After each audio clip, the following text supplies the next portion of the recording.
Amém, irmãos? Esse final de semana foi um final de semana muito intenso.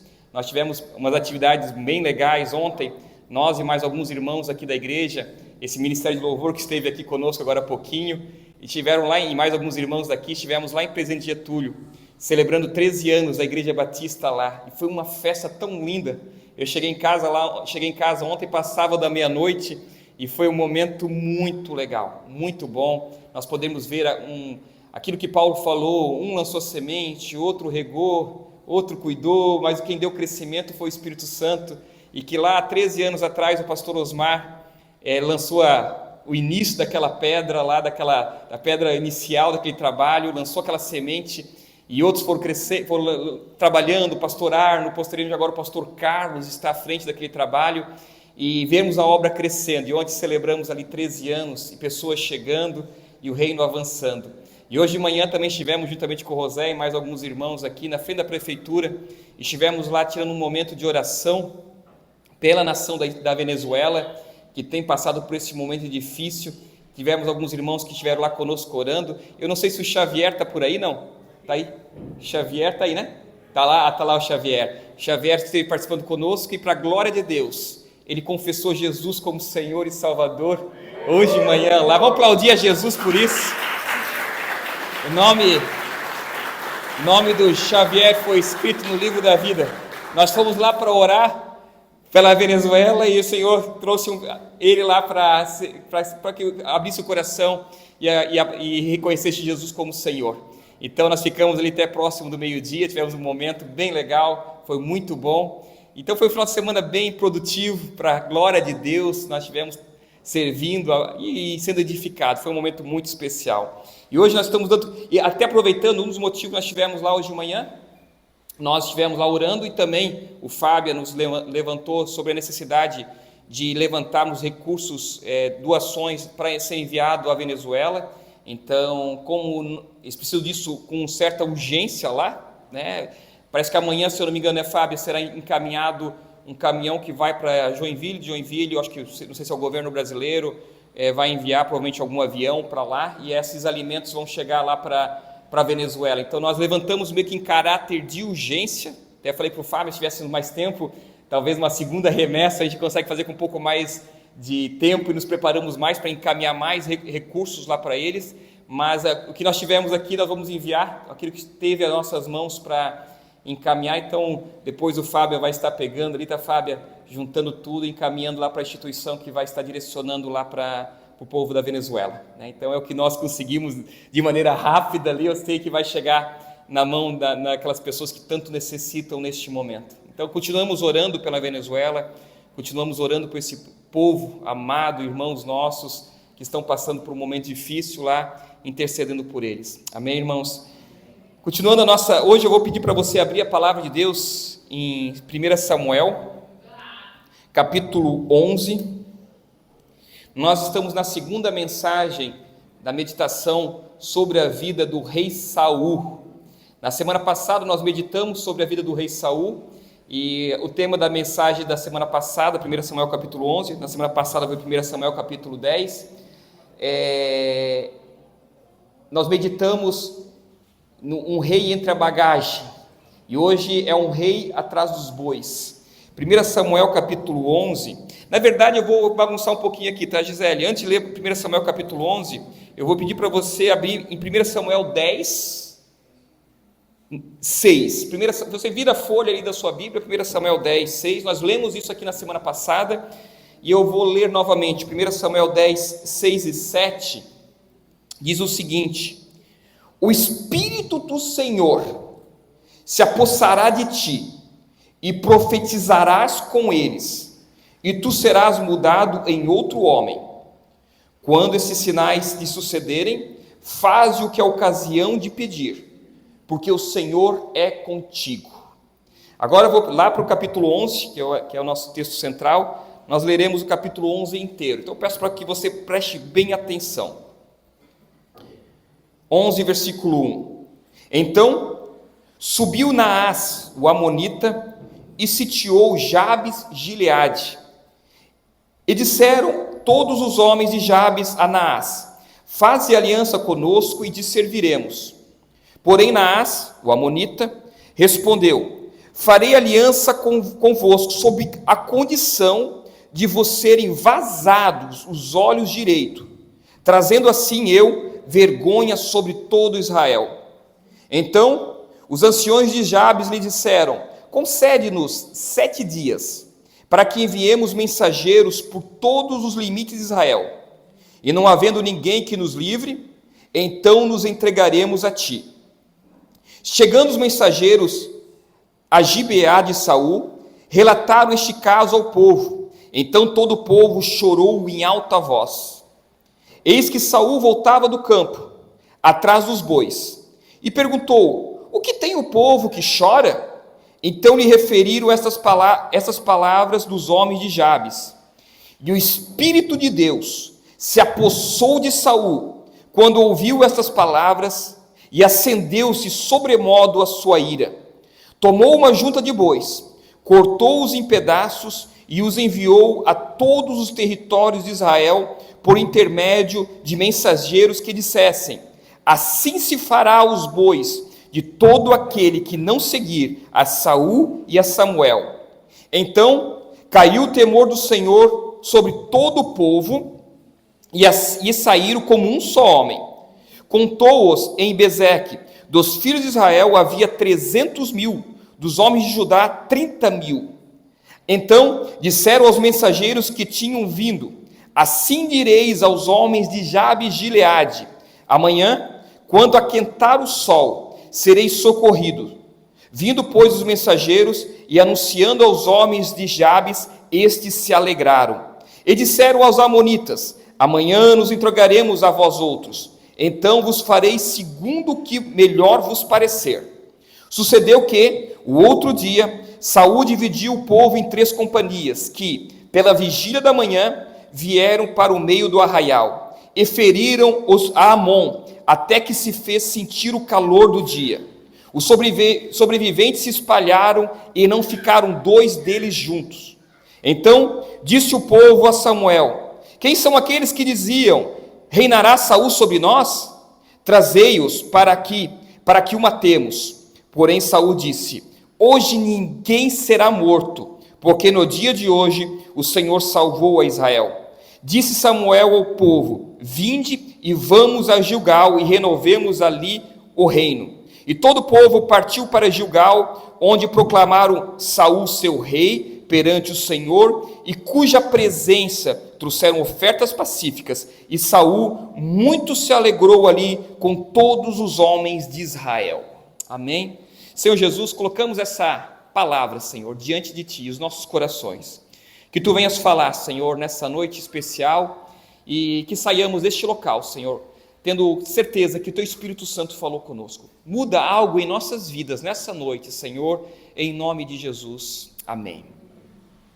Essa aqui é a descrição de uma decisão ou de uma situação, de certa maneira, terrível, na qual Saul se viu em uma encruzilhada, numa situação extremamente pressionada a tomar uma decisão.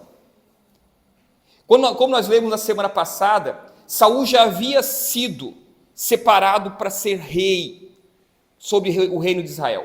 Pelo menos 4 afirmações, eu não vou pedir para você não precisa abrir agora, eu vou apenas citar, pelo menos 4 momentos o Senhor confirmou que Saul seria rei sobre Israel. O primeiro momento, o Senhor, lá em 1 Samuel capítulo 9, versículo 16, o Senhor confirmou para Samuel, o profeta Samuel, que era a autoridade espiritual sobre Israel, que aquele rapaz que estava procurando as jumentas do seu pai era o futuro rei de Israel.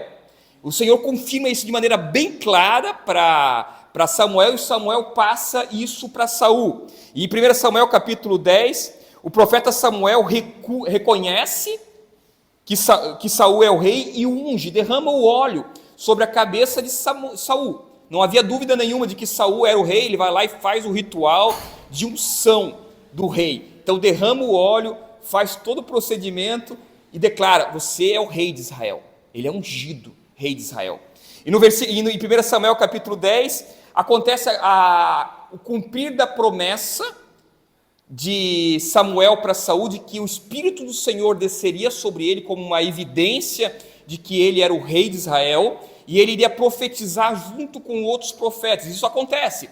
Saul vai lá e se aproxima de outros profetas e começa a profetizar junto com os outros profetas ali, como uma evidência de que aquela promessa de que Samuel havia feito não era algo da cabeça de Samuel, era um testemunho, era a comprovação de que o Espírito do Senhor estava com Saul naquele momento.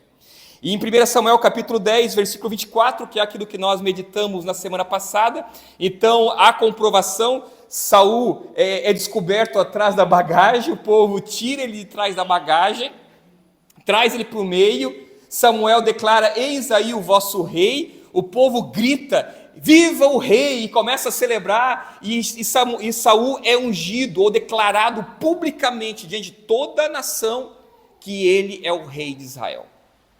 Não havia dúvida nenhuma, são várias confirmações de que Saul é o rei, não havia por que duvidar mais. Mas quando nós olhamos esse texto aqui, quando Naás, o amonita, dos filhos de Amon, resolve sitiar uma cidade fronteiriça de Israel, chamada Jabes de Gileade, aonde está Saul? Qual a posição que Saul está? Atrás dos bois, provavelmente cuidando dos bois do pai dele. Na nova linguagem de hoje, tem uma versão que fala que isso foi aproximadamente um mês depois. Quer dizer, Samuel ungiu Saul rei, Saul foi reconhecido diante do povo como rei, foi declarado, foi proclamado rei, e um mês depois, onde é que está Saul? Cuidando do gado, dos bois do pai dele. Nós lemos aqui no texto, no versículo 5 ali: eis que voltava Saul do campo atrás dos bois, e perguntou: o que tem o povo? Quando chega a notícia de que o povo estava chorando, desesperado, onde é que estava Saul? Estava lá carregando os bois, colocando os bois na frente, ele lá enxotando, gritando com os bois, para os bois andarem para frente, direcionando os bois. Ali estava Saul, o homem que aproximadamente um mês antes havia sido proclamado rei. O homem estava cuidando de bois, o homem estava atrás dos bois. E aí, quando nós olhamos aqui, nós podemos talvez olhar por duas óticas, dois pontos de vista antagônicos ali. Podemos ver isso como uma virtude, mas também podemos ver isso como um defeito, uma falha. A virtude, alguém poderia dizer: olha que humildade que Saul tinha, o homem foi proclamado presidente do Brasil e ele está trabalhando de Uber. Ele foi proclamado presidente do Brasil e ele está trabalhando na construção civil, está trabalhando um trabalho simples, um trabalho modesto. Olha só, o homem foi proclamado presidente do Brasil, não está lá no palácio, está fazendo um trabalho simples. Que virtude, é um bom ponto de vista para nós analisarmos. Talvez poderíamos dizer: Saul era um homem humilde. Saul era um homem, olha, ele não estava abalado por aquilo que aconteceu. Mas por outro lado, nós podemos também ver que ali está talvez a mãe de todas as justificativas. Um homem fugindo do chamado, novamente, fugindo do chamado que Deus o havia vocacionado. Na semana passada, encontraram Saul escondido atrás de um monte de bagagem, um monte de mala, estava lá Saul escondido, trouxeram ele para frente. Aquela cena constrangedora. Saul é proclamado rei, e aí o que ele faz? Ele volta para a casa dele e ele volta para os seus afazeres. Tinha muito boi para cuidar, tinha muito gado, tinha as suas responsabilidades. Mas talvez ali estava um homem que, ao invés de assumir a responsabilidade que Deus havia feito, voltou para a sua rotina. Alguém poderia dizer: não, mas ele tem os compromissos. Alguém precisava cuidar dos bois da casa do pai dele, precisava cuidar daquele gado, precisava fazer a transição, precisava mudar quem iria cuidar daquele gado, mas um mês depois ele estava lá cuidando daquele gado. Às vezes é muito perigoso, porque nós que somos ungidos, nós falamos na semana passada que todo aquele que confessou Jesus como Senhor e Salvador, que nasceu de novo, é ungido do Senhor, para cumprir uma missão. Cada um de nós somos ungidos pelo Senhor. E às vezes nós somos muito bons em achar desculpas para fugirmos do chamado que o Senhor nos deu. E um dos mais comumente usados é o trabalho. O trabalho é uma das justificativas mais usadas, talvez estaria no top 3 de justificativas. Olha, eu estou trabalhando demais. Quantas vezes nós, nesses 27 anos de igreja, alguns anos de ministério, eu cheguei perto de pessoas, irmãos queridos, amados, e eu perguntava: o que aconteceu com você? Você desapareceu, pastor. Irmão, eu estou trabalhando demais. Abri a terceira empresa, a quarta empresa, a quinta empresa, eu estou fazendo hora extra, eu estou me dedicando, preciso pagar as contas, e é uma justificativa legal. Quem vai poder dizer para aquela pessoa que ele não deve trabalhar demais? Mas mal percebe aquela pessoa, ela não tem a compreensão de que ela está usando uma justificativa plausível, mas ela está encaminhando para um caminho de morte espiritual. Quantas pessoas que eu já vi, no decorrer dessa vida, começarem a trabalhar mais do que deveria, tendo um desequilíbrio na sua vida, e usou isso para fugir, como uma fuga do chamado que Deus o vocacionou. O trabalho é importante, Deus nos recomenda, é um mandamento divino. O trabalho é algo que vem de Deus para nós, é algo importante, mas quando há desequilíbrio, ele pode ser uma excelente justificativa para fugirmos daquilo que Deus nos vocacionou. E sem percebermos, começamos a morrer espiritualmente. Começamos cheio de justificativa. Eu tenho boletos para pagar, eu tenho a faculdade para pagar, eu tenho compromisso para pagar, eu tenho a parcela do carro para pagar, o financiamento da casa. Nós temos muitas justificativas para justificar essa razão. Mas nós mal percebemos que, cheio de razões claras, justificativas claras, estamos fugindo daquilo que o Senhor nos chamou. Às vezes, existem outras desculpas, traumas, falta de perdão, decepções. Muitas pessoas estão fugindo do chamado que Deus deu por decepções. Na época da pandemia, e quem me conheceu na época sabe que eu segui todas as recomendações, e eu acho que eram importantes recomendações.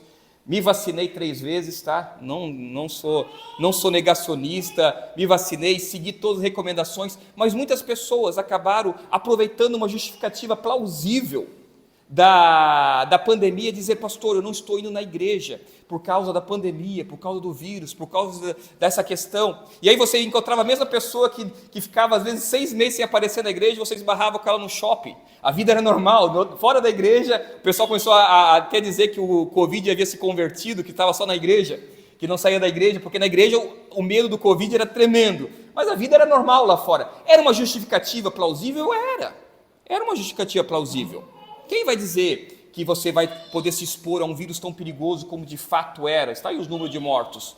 Era uma justificativa plausível, mas muitas pessoas acabaram usando essa justificativa, e não foram poucos os que hoje acabaram morrendo espiritualmente. Então nós somos capazes de criar desculpas positivas, lógicas, claras, compreensíveis, mas usar aquilo para fugir do chamado que Deus nos deu. E Saul estava fazendo isso. Quando Saul estava atrás dos bois, ele foi descoberto atrás da bagagem, agora estava atrás dos bois, estava fugindo. Então talvez, não sei se é Deus ou se é a situação, mas acontece uma situação ali que ele é colocado contra a parede totalmente, para ele cumprir o chamado dele. A palavra de Deus fala que foi mais ou menos 1 mês depois dele ser ungido, Naás, o amonita, dos filhos de Amon. Os amonitas eram descendentes de Ló. Ló era sobrinho de Abraão, uns séculos anterior. A raiz era a mesma, mas uma situação incestuosa que aconteceu com Ló, nasceu duas tribos, duas nações ali, e uma era Amon, e dele saiu os amonitas, que é esse povo aqui, que resolve, quando, talvez sabendo que Samuel estava resignando da sua liderança, o novo rei estava se colocando, talvez, ele aproveita a oportunidade, vai numa cidade fronteiriça chamada Jabes de Gileade e sitia aquela cidade. E aquele povo desarmado faz uma coisa que pela lógica humana é compreensível. Imagine, você é cercado, um exército muito mais poderoso, você não está preparado para a guerra, você nem sabe quem é o ser rei, é uma troca de governo ainda, e aí aquele povo decide então fazer algo que segue a lógica. Vamos lá conversar com aqueles homens que nos cercaram, vão lá na muralha, converse com eles, faremos um acordo com vocês, nós nos entregaremos a vocês, seremos escravos de vocês, vocês podem entrar aqui na nossa cidade, fazerem o que vocês quiserem, e nós nos entregaremos. Pela lógica, a negociação estava fácil. O Naás, o rei amonita ali, iria ganhar uma cidade para ele, um povo escravo, impostos, tributos, fazer o que quisesse sem nenhuma perca militar, nada, seria fácil. Mas naquele momento ali, Naás, ele aproveita e quer tirar uma vantagem a mais. Ele não quer apenas escravizá-los, não quer apenas os tributos deles. Ele lança uma proposta: ok, vocês podem se entregar, mas eu ainda faço uma exigência para vocês, que todos vocês furem o olho direito de vocês, que os olhos direitos de vocês sejam vazados, porque eu quero humilhar vocês. Olha a situação terrível que esse povo se meteu, olha a situação difícil que eles estavam, um exército mais poderoso do que eles, cercando eles, e eles ali tentando se entregar, não havia nenhum tipo de esforço militar, nada, não havia guerra, não havia uma declaração de guerra, estava disposto a se entregar. E aqueles homens falam: não é só isso que eu quero furar, eu quero vazar os olhos de vocês. E geralmente, nessa época, eles vazavam, era uma técnica que não era muito comum, mas era uma maneira de humilhar completamente. Geralmente era feito com os reis que perdiam a guerra, eles iam lá e vazavam os olhos dos reis, quando perdia a guerra, numa atitude extremamente cruel. Geralmente era derramando algo quente sobre o olho, ou então furando com um ferro, alguma coisa quente e pontiaguda o olho. Seria uma situação terrível. Você saber que nós nos entregaremos, seremos escravos daqui em diante, e além disso, quando esses homens entrarem aqui na nossa cidade, nós faremos uma fila, terá alguém, vamos imaginar que ele usa essa técnica aqui, terrível, esquentando um ferro quente, vem o próximo, e furando o olho direito. Esquentando e furando o olho direito. Era uma situação extremamente humilhante, era uma situação extremamente terrível. Imagine você, nós aqui, amanhã, olha, segunda-feira, nós nos entregaremos a um império que vai vir aqui, e como ainda, além de nós nos tornarmos escravos, além de ele pegar tudo que nós temos, nós iremos ter nossos olhos direito furados. A intenção dele era de humilhar. E aqui entra uma questão que às vezes nós podemos talvez achar que na nossa realidade não se encaixe, mas nós temos da mesma maneira que havia Naás aqui querendo humilhar o povo de Deus, o povo de Israel. Nós temos um adversário que quer humilhar-nos, está desejando nos humilhar. O inimigo, há uma guerra espiritual, Eu tenho falado constantemente aqui, em vários momentos, que a guerra existe, quer queiramos ou não. Ah, pastor, eu não acho que exista uma guerra espiritual. Ok, você pode não achar, nem por isso ela vai deixar de existir. Você está em uma guerra espiritual. E nessa guerra o inimigo, ele quer lhe escravizar e ele quer lhe humilhar.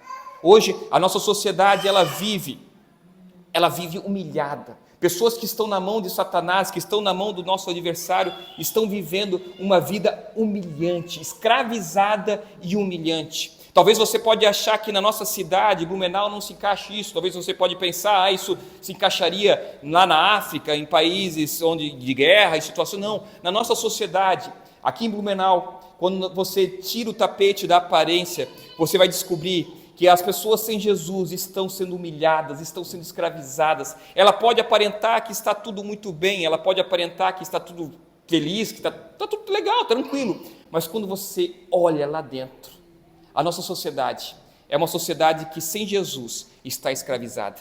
Quando pessoas desligam as suas redes sociais, desligam a câmera, lá dentro, depois de um sorriso muito bonito na frente da câmera, há uma vida sem razão para existir. Pessoas que aparentam uma felicidade muito grande, muito linda na rede social, lá dentro está uma vida vazia. Às vezes homens e mulheres que você olha na rede social ou na própria vida social e você diz que homem, que mulher, que vida que eles têm, mas lá dentro você sabe a dificuldade, só eles sabem a dificuldade que eles têm no casamento, a sua vida familiar. Só eles sabem que às vezes lá dentro existe uma mulher que, por mais que aparenta uma perfeição, uma pessoa que está vivendo feliz, uma vida plena, mas lá dentro uma pessoa escrava da imoralidade, homens e mulheres, às vezes homens escravos da pornografia, escravos da imoralidade, crianças abusadas. A nossa sociedade, Blumenau, que é uma sociedade tão bonita, um povo tão bonito, tão feliz, você anda nas ruas, hoje de manhã nós estávamos lá perto da prefeitura, e tão bonito, tão feliz, mas quando você for olhar lá dentro, a felicidade não é tão de fato como aparece. Pessoas sem Jesus, pessoas que estão na mão do adversário, são pessoas que estão sendo escravizadas e humilhadas. Infelizmente, no dia de hoje, gostaria de dizer para você, mas hoje, talvez nesse dia de hoje, há pessoas desejando tirar a própria vida, e a solução disso não está em outro lugar, a não ser através do Evangelho. Talvez hoje ainda há pessoas aqui, nesse momento, nessa tarde, talvez um pai e uma mãe estão ali numa ruptura matrimonial e crianças se agarrando nos pés de um pai ou de uma mãe e na esperança de que a história fosse mudada. E a esperança está onde? No Evangelho. Hoje a nossa sociedade, por mais do que pareça tudo perfeito, nós colocamos uma capa de perfeição na nossa sociedade, mas nossa sociedade sem Jesus, ela é uma sociedade escravizada, e o desejo do nosso adversário é humilhar. Por isso não existe negociação, não existe acordo com o nosso adversário. Esse povo aqui cometeu um erro, ele foi tentar negociar com o adversário, mas não existe negociação com o nosso adversário. Às vezes a pior coisa que pode um crente, ou um homem, ou alguém que está caminhando na fé, é tentar negociar com o adversário. Olha, eu cedo aqui, você cede lá, eu vivo um evangelho mais ou menos, e aí você não me incomoda tanto. Não existe acordo com ele, não existe como negociar com o nosso adversário. O nosso adversário, ele deseja nos humilhar. Então nós precisamos entender que nós estamos em uma guerra. E assim como aconteceu com esse povo, naquela cidade chamada Jabes Gileade, uma cidade pequena, uma cidade lá na fronteira de Israel, da mesma maneira que aconteceu com essa cidade, a esperança de Blumenau não está em pessoas, não está em melhorarmos a nossa situação financeira, não está na educação também, não está no melhor IDH. A solução da nossa cidade, a salvação do nosso povo, está no Evangelho. E o Evangelho é proclamado por quem? É proclamado por pessoas que foram ungidas para pregar o Evangelho. Eu e vocês somos ungidos para pregar o Evangelho do Senhor Jesus. Eu e vocês. Então, esse povo, ao receber essa afronta ali de Naás, o amonita, quando esse povo vê que está numa situação tão difícil, começa a clamar, e a notícia chega lá para os bandas onde está Saul escondido. E naquele momento lá, que Saul recebe a notícia, ali no versículo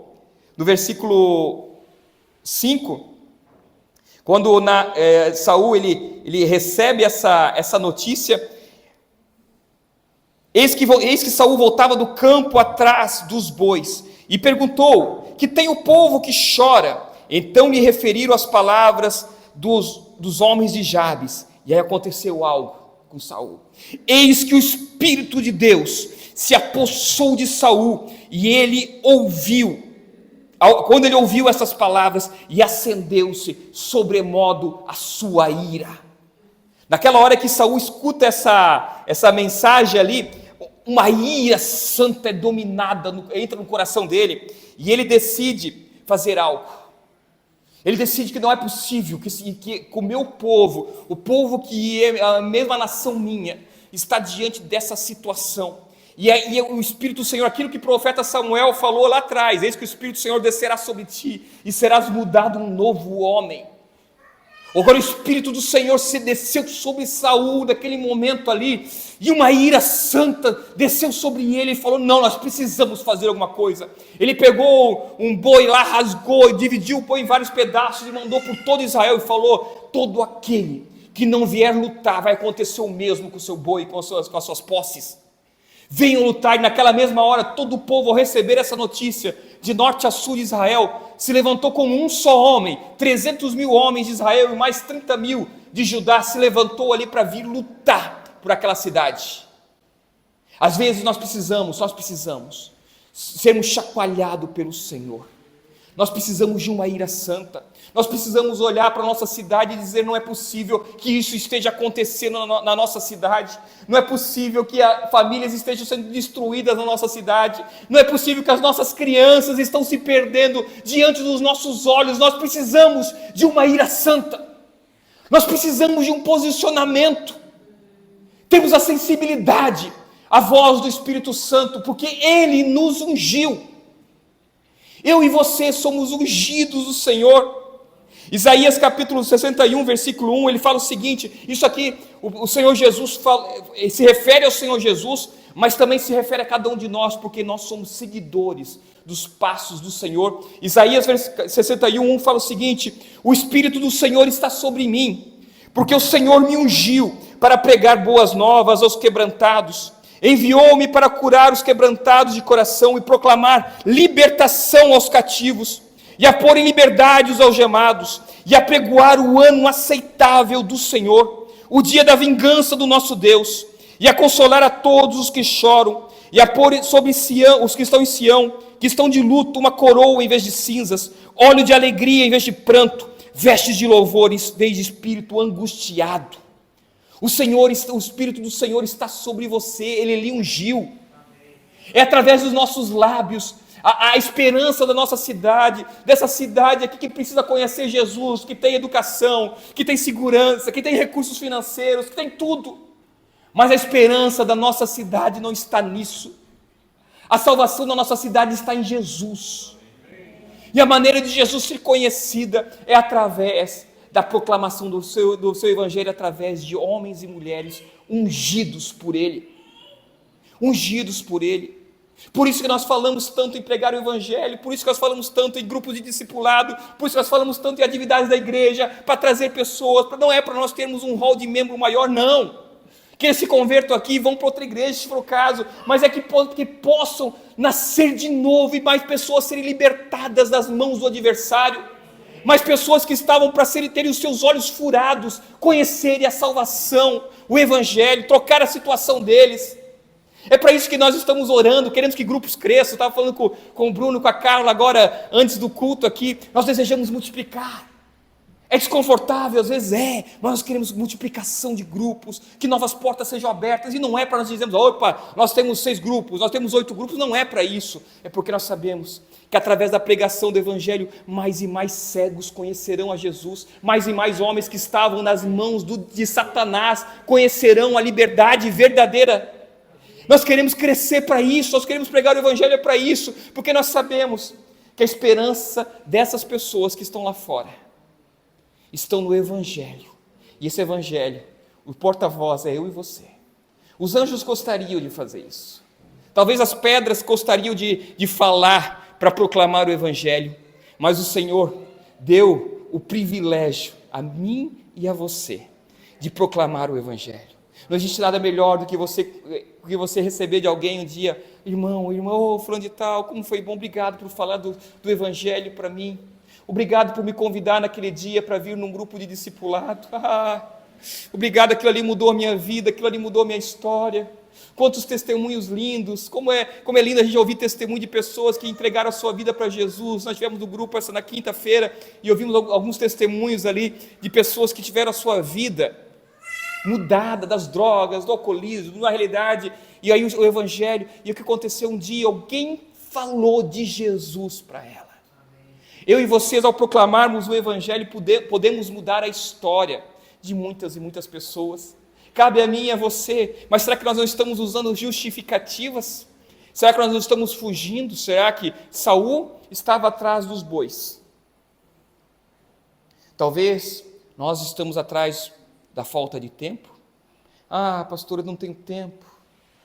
Pastor, eu trabalho muito, não tenho tempo para participar de grupos de discipulado, eu trabalho, eu faço hora extra quando eu descanso, quando é a hora do descanso eu faço meu terceiro emprego. Eu gostaria de participar de um grupo de discipulado, até convidar as pessoas, mas eu preciso pagar uma faculdade, eu preciso pagar um trabalho, eu preciso comprar um terceiro carro, eu preciso fazer alguma coisa. Outros talvez estão dizendo, pastor, eu já me decepcionei tanto com a igreja, já trabalhei tanto, usando a desculpa de coisas que já foram feitas para fugir daquilo que você é chamado hoje para fazer. Glória a Deus se você já trabalhou muito, glória a Deus, mas se você está aqui hoje, se você está aqui, você ainda é ungido do Senhor para fazer algo. Nós não podemos perder tempo. Façai a obra de Deus enquanto é dia, a noite vem, quando ninguém mais pode trabalhar. Chegará uma hora nas nossas vidas em que nós não teremos mais grupos de discipulado. Chegará uma hora que nós não iremos mais pregar. Chegará uma hora que nós não falaremos mais de multiplicação, porque o tempo acabou-se. Mas enquanto é dia, enquanto é tempo, É importante que eu e vocês nos posicionemos, nos coloquemos diante do Senhor. Deus, me usa, eu sei que eu fui ungido. Você recebeu o Senhor Jesus, você conhece a experiência que você teve no dia que você nasceu de novo. O Senhor Jesus, Ele fez uma obra na sua vida. As histórias são das mais diversas. Pessoas se converteram numa vigília, outros se converteram no carro, teve pessoas que se converteram debaixo de um chuveiro, outros nasceram de novo num culto público, num programa de televisão, assistindo ali, aceitou Jesus. A forma que o Espírito Santo faz para que nós venhamos a nascer de novo é diversa. Mas se você já nasceu de novo, você foi ungido, e você é ungido para proclamar as boas novas, para pôr em liberdade aqueles que estão cativos. Você é ungido do Senhor. Há uma unção sobre você. Naás, o adversário sabe disso. O inimigo sabe disso. Cada vez que um homem ou uma mulher de oração abre os seus lábios, fala do Evangelho, o inferno treme. Cada vez que você se coloca, essa semana eu vou orar, eu vou colocar alguém que eu quero convidar para o meu grupo de discipulado, essa semana eu vou orar, eu vou colocar alguém, aquela minha amiga, aquela pessoa que trabalha comigo, aquele meu irmão, aquele meu familiar, aquela pessoa que está na opressão, eu vou orar, eu vou orar e vou convidar ele para participar de alguma atividade, para que ele conheça o Evangelho. O inimigo fica preocupado porque é alguém que recebeu a unção, que é cheio do Espírito Santo ali, que está entrando numa guerra para que mais uma pessoa escape da opressão dele, da humilhação dele. O Senhor Jesus quer fazer a obra. Ele poderia fazer sozinho, mas Ele decidiu que eu e vocês, cada um de nós, fossem os instrumentos, os porta-vozes deste Evangelho.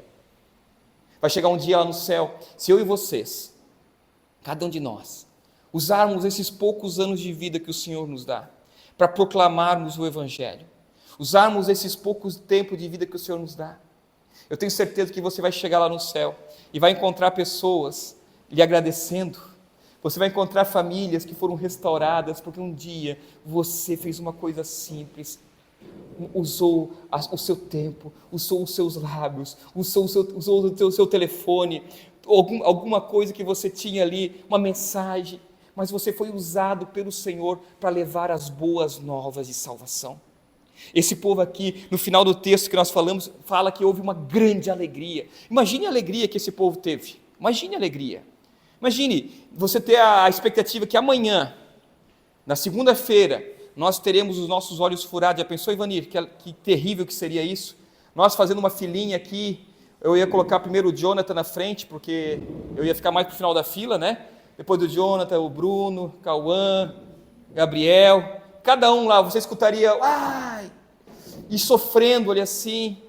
E aí naquele dia, receberam a notícia, o exército de Israel está vindo com 330 mil homens, valentes para nos salvar.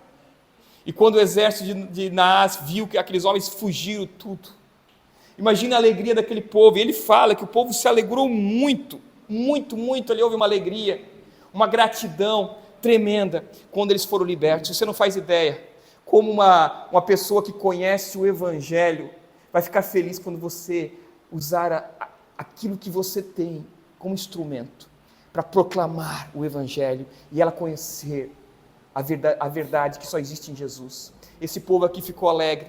E é interessante que Saul, ele se tornou rei e sentou no trono de Israel por 40 anos. Foi 40 anos o reinado de Saul em Israel. Atos fala isso, que ele ficou 40 anos, Atos, que ele durante 40 anos foi o tempo de Saul à frente da nação de Israel. E eu quero convidar você a viajar rapidamente, antes de nós encerrarmos, viajar um pouquinho no tempo, vá lá para o final de 1 Samuel, o último capítulo, acho que é o capítulo 30 de 1 Samuel.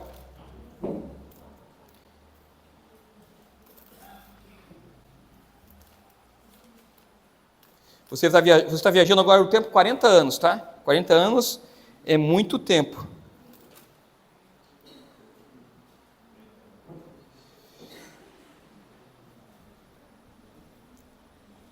Olha só lá, o capítulo 31, versículo 8. Olha o que acontece, aqui é a morte de Saul. Saul se desvia, depois você vai ver mais para frente, ele se afasta do Evangelho, mas ele fez a obra de Deus, naquele momento. Ele se desvia, Então ali ele morre no meio da batalha, tira a própria vida ali naquele momento. E olha o versículo 8, acontece algo.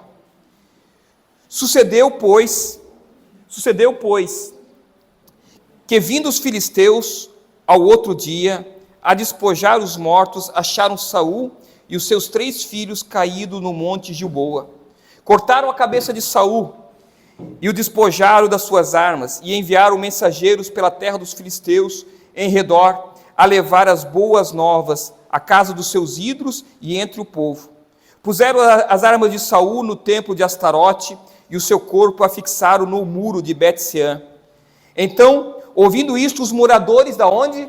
De Jabes Gileade, que os filisteus fizeram a Saul, todos os companheiros valentes se levantaram e caminharam toda a noite, e tiraram o corpo de Saul e o corpo de seus filhos do muro de Bet-seã, e vindo a Jabes o queimaram.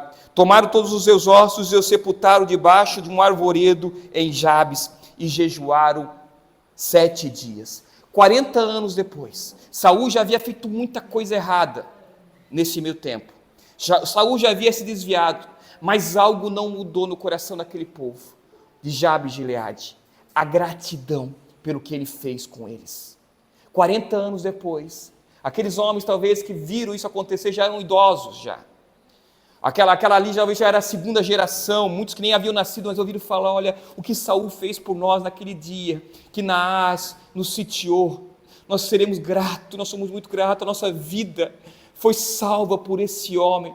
E 40 anos depois eles se arriscam, porque ali os filisteus haviam feito aquilo com Saul, haviam pendurado ele lá, eles se arriscam e vão lá resgatar o corpo de Saul e dos seus filhos, para dar a ele uma sepultura, um funeral relativamente digno, porque havia uma gratidão neles 40 anos depois, pela salvação que ele efetuou na vida deles. As pessoas que você será usado para pregar o Evangelho, as pessoas que serão libertas do Evangelho por você, talvez ela nem vai falar para você, mas ela será grata por aquilo que Deus usou você para pregar o Evangelho. Há uma cidade a ser falada do Evangelho, há um povo que precisa conhecer Jesus, e os ungidos estão aqui neste lugar.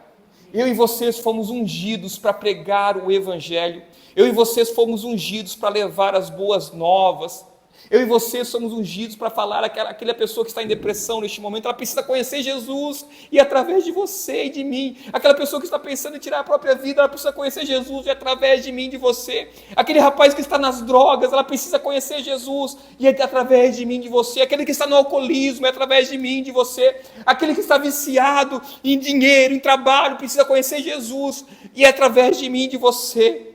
Nós precisamos nos posicionarmos, é tempo de não nos escondermos atrás dos bois, é tempo de nos colocarmos diante do Senhor e sermos usados para pregar o Evangelho. Eu quero pedir para você fechar os seus olhos. Amém. Eu vou fazer um desafio para você. Você já é ungido do Senhor, mas talvez nessa noite o Espírito Santo está lhe lembrando de algo. Então, eu não conheço o coração de cada um aqui. Mas você que quer se posicionar, e é muito importante, o posicionamento dos valentes do Senhor é muito importante. Às vezes nós nos escondemos atrás de uma pregação, nos escondemos atrás. Eu quero convidar você que nessa noite quer dizer assim: Deus, eu quero ser mais usado por Ti, para vir aqui na frente. Você que quer ser mais usado pelo Senhor, você que diz assim: Pai, me usa mais para proclamar. Talvez eu me escondi atrás de malas, de bagagem, talvez eu me escondi atrás de... Vem aqui para frente, você que quer ser mais usado pelo Senhor. Você que talvez você olha para a sua vida até agora e você perdeu tempo, você não convidou pessoas para participar de grupos de discipulado, você talvez perdeu tempo e não aproveitou as oportunidades para falar do Evangelho, pessoas vinham abrir o coração para você e você recomendava tantas coisas, tantos profissionais, mas às vezes não abria os lábios para falar do Evangelho de Jesus. Você é ungido pelo Senhor. Quando você movimenta os seus lábios para falar de Jesus, o inferno treme. Quando você movimenta os seus lábios para falar de Jesus, vidas são libertas. Ah, Senhor Jesus, eu te louvo, Senhor, neste momento, Pai, porque assim como tu vocacionaste Saul naquele dia, Pai, Assim como tu chamaste Saul naquele dia, Pai amado, de trás daquele gado, daqueles bois, Pai. Tu estás trazendo esses homens e essas mulheres, Pai. Senhor Jesus, só Tu e o inimigo sabe o potencial que há na vida de cada um deles, Pai. Pai Santo, Pai, através deles vidas serem alcançadas pelo Teu Evangelho, Pai. Talvez alguns aqui estavam na decepção, e a decepção prendeu eles, se decepcionaram com líderes, com pessoas, mas essa noite a decepção vai cair por terra. Talvez alguns aqui trabalhavam demais, não tinham tempo para o Evangelho, mas nessa noite eles vão deixar os bois de lado e vão se dedicar àquilo para o qual eles foram ungidos por Ti para pregar o Evangelho, Pai, para pregar as boas novas de libertação, através da vida desses homens e dessas mulheres, Pai. Pessoas conhecerão o Teu Evangelho, Pai Santo.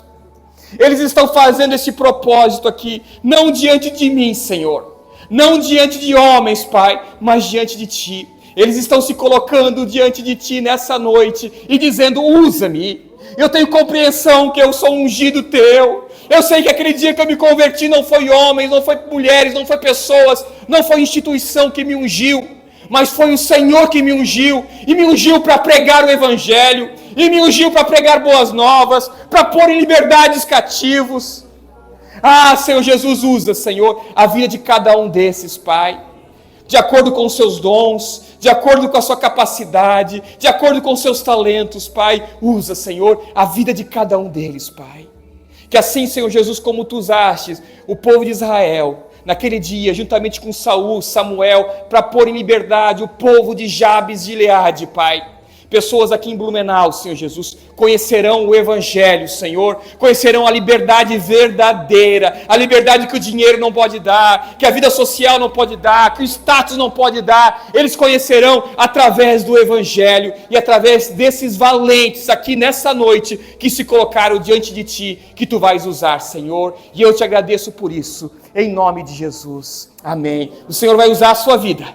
Se prepara. O Senhor vai usar, você se colocou à disposição do Senhor, e o Senhor vai lhe usar. Vai usar os seus lábios, vai usar seu celular, vai usar a sua internet, vai usar suas mensagens, Ele vai lhe usar. E daqui a pouco você vai ver mais um, mais outro, que foi liberto através daquilo que o Senhor usou você para proclamar. Amém, irmãos? Que Deus lhe abençoe. Pode voltar.